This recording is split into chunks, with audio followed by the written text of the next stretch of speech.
What's going on today, guys? So I went to the local dealership and asked him if he could rebuild cranks because I thought, well, it's local, I'll give him my business if they can do it. He has a ton of restored bikes there. He's not super familiar with Suzuki because they're a Kawasaki dealership. That's fine, but they don't rebuild two-stroke three-cylinder cranks because he said the jigging for that is so complex that it's just not worth it for them to deal with it. So I asked him, you got any advice? And he said, well, normally when a two-stroke seals fail, it sucks in oil. So his thought was that someone's had my motor apart and didn't put in baffling or something else. He kind of tried to look at Partzilla and look at this the schematics of it and couldn't really come up with anything. And I got to thinking, okay, well, let me look at my manual. And so it turns out, after looking at the manual and online, the Kickstarter gear that engages the actual transmission sits right below that breather. Okay, that's fine. Talking to the engineer I work with, he recommended trying to put a tube on it, see if it's a pressure deal, or if it just happens to be not really frothing up, but churning up all that oil, and it just happens to be throwing it up and out. Which would make sense to why, if it didn't have baffling in it. However, no one's had this motor apart. So, I decided to take a look at the actual spot that it's supposed to go in. So that breather is supposed to go in here, and if you notice, there's just a bare little bitty hole in there. So I'm wondering, and I'm not sure how far in that breather pushes or if this just mates to right here, but I'm wondering if it normally just goes up here and collects and then drains back down. Much like what the engineer I work with said, and put the hose and just see if it drains back down or if it keeps geysering straight out, like a 3-foot long hose. So we're going to try to put all this back on. I'm going to leave this cover off so we'll be able to see the sides, see if it's squirting into the injection pump. Granted, there's a little hole on that one, which I presume that there is a little bit of that to happen, because why else would they put a little hole in that corner? Well, mostly because it's also the lowest spot on the crankcase. But to me, it seems like they kind of had an idea that something like this could happen. So I'm going to go ahead and put this all back together, and the air cleaner, put that back on because I'm tired of moving that around. And we're going to take it for a ride. We're going to take it for a little bit longer ride than I'm normally do with this bike, which is, maybe 2 miles, 3 at the most. That's a lie. Last time I took it out, I did 6 miles on it. So let's put 10. See what 10 does. Just to have some fun, because if I'm gonna have to tear it apart, I want to have some fun with it a little bit before I have to sink a ton of more money into it before I can have more fun. Because I got a bazillion projects, and to be honest, once I get one running and it runs okay, I'm pretty content with that at that point, because then I can enjoy it at least and not have to just move it around, much like this CB750. So that's where we're at. Alright, we're a couple weeks later. I've been slow going. Life has really picked up on me. A lot of stuff going on. So, I had put the airbox in, and I thought, I really need to clean it. So I pulled it back out. I cleaned it up. Tried to clean up as much of the rust as I could with some chrome and some steel wool. Tried to make it look a little bit better. And then I realized it was missing an air filter. So I got to looking around to see what I can do. But fortunately, Unifoam still makes it, and there's the part number. If you're looking for it, they have it on their website. I think it was like $30, but it's the correct one for the GT750. So I'll put that in. Another issue I ran into was these little screws. These are 5mm screws, and they have the little lock washer and washer connected to them. I forget what the designation is for that. I can find them not chrome plated or nickel plated. They're cadmium plated and they're yellow. Next problem is I have to spend $70 for them because I have to buy a batch of 200. That was the smallest grouping of screws I could buy. So I'm debating, do I just go ahead and buy them and just sell them? Or do I just use what I got for now and go buy some 5mm screws and try to replace them as I go? Haven't quite decided yet. Anyways, I'm going to put this in. Alright, so I couldn't find my Unifoam oil treatment because you're supposed to spray it with oil before you run it, so that collects the dust. Anyways, I'll go through the procedure of removing this. You remove the 2 screws here, you loosen the wing nut, and this slides out. Now this has 2 10mm nuts on it. Pull this off. It's all kind of a little rusty here, but it'll be okay. I'll pull out this.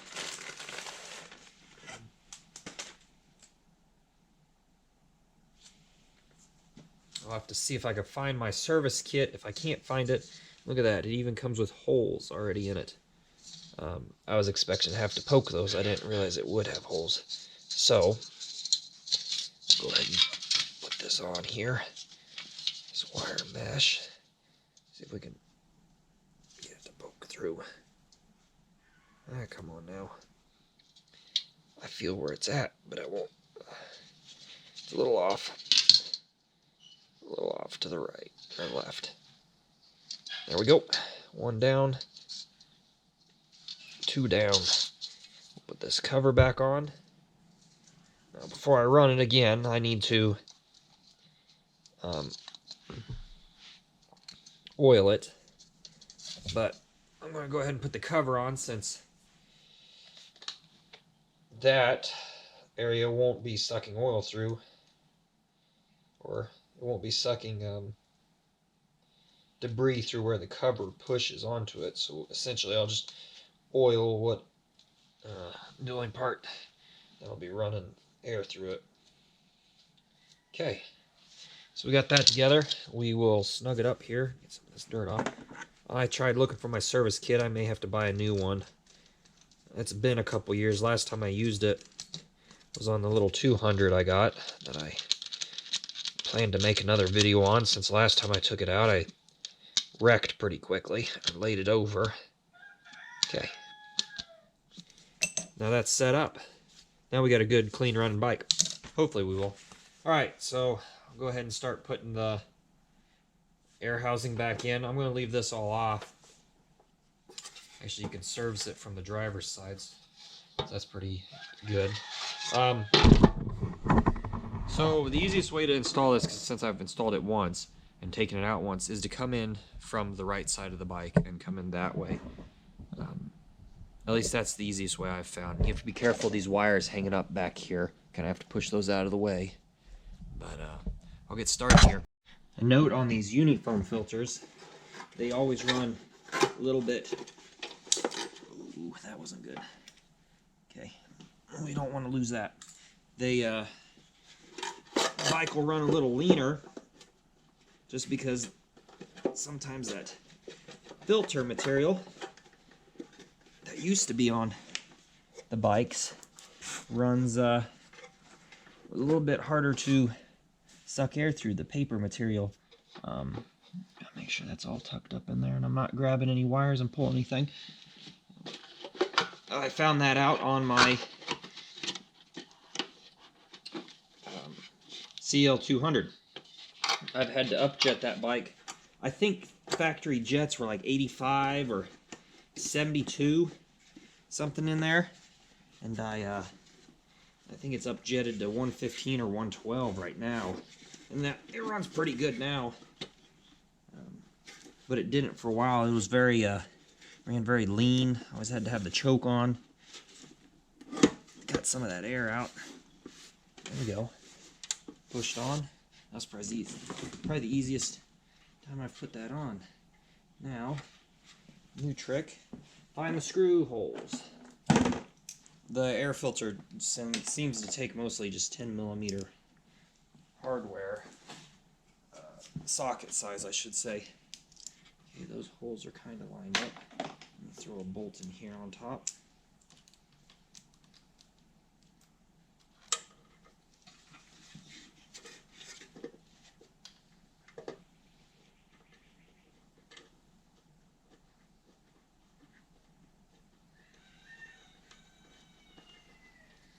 Got one in, we'll get the other.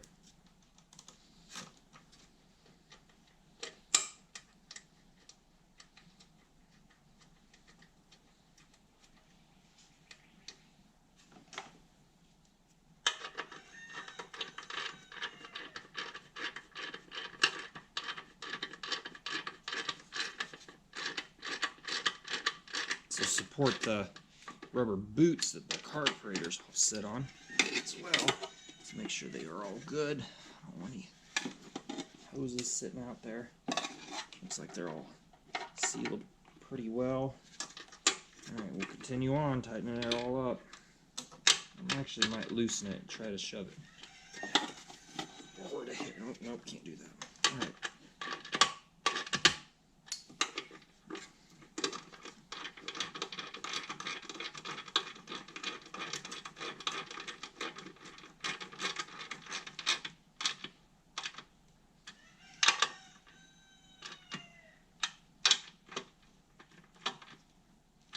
Alright, now all it comes down to is putting the boot clamps on, servicing the air filter. I think we're ready to ride. So hopefully I remember which way I put the boot clamps. Here we are. It's always wise to make them so they're somewhat easy to get to, otherwise it's obviously it'll become a pain in the butt. But I did tried to blow out all the rust out of here, so that way the bike isn't going to suck it up right away. That was one of my bigger fears. On this side, because it would be a pretty quick way to ruin the bike. Not that I already have problems.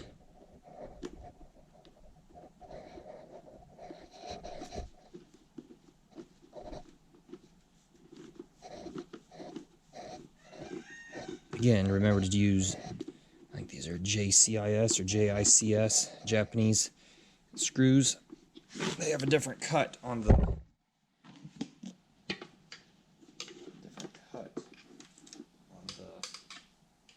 tips of them.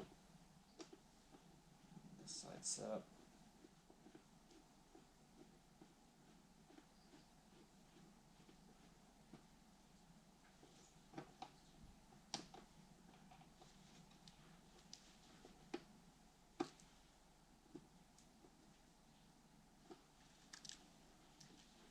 Alright, there we go. Alright, let me see what I can find for the filter stuff. Well, I found it. It was in the shed, not where I thought I had it. So, I'll just give this thing a go here, so we can install it all today.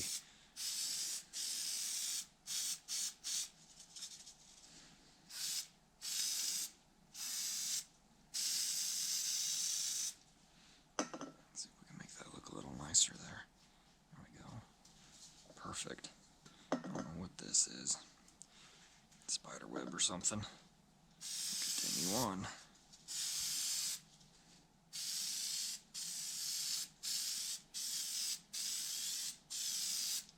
Now the instructions say on here, 12 inches from foam and spray both inner and outer surfaces. Let stand 3 to 5 minutes and massage. Well, I don't really want to massage it, but it's going to get me all oily. Not that I'm opposed to getting dirty. We'll come back. Okay, so it's been a couple minutes, and it says to massage it, so here we go.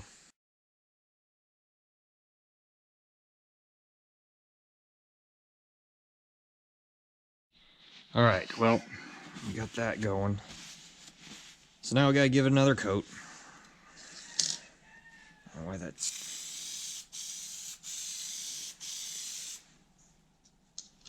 making a big old mess right here. Oh no! It's gonna get all dirty, it's gonna stick to it. I mean, that's what it's supposed to do, but I just dropped it. Putting stuff all over it. I should not have done this on the floor. I also didn't want to do it on my welding table and get the welding table all dirty. So, I guess we're stuck living with what we got. Let's, I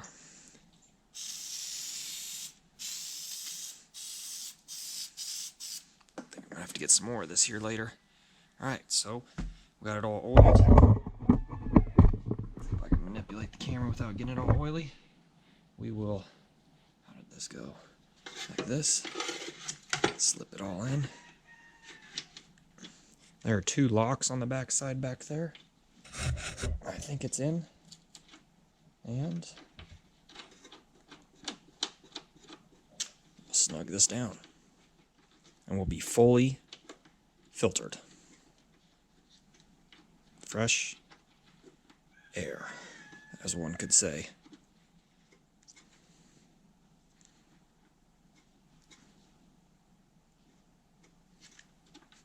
That ain't going nowhere. All right, here we go. I gotta get this oil off my hands. So for the first time since I've owned this bike, it is in stock setup, as I could put it. Air filters on, side covers are on, fuel tank, everything is there. Behold it. All right, let's take it out. Not today. It's a little chilly. We'll take it out here within this next week.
At home, attached to the helmet still.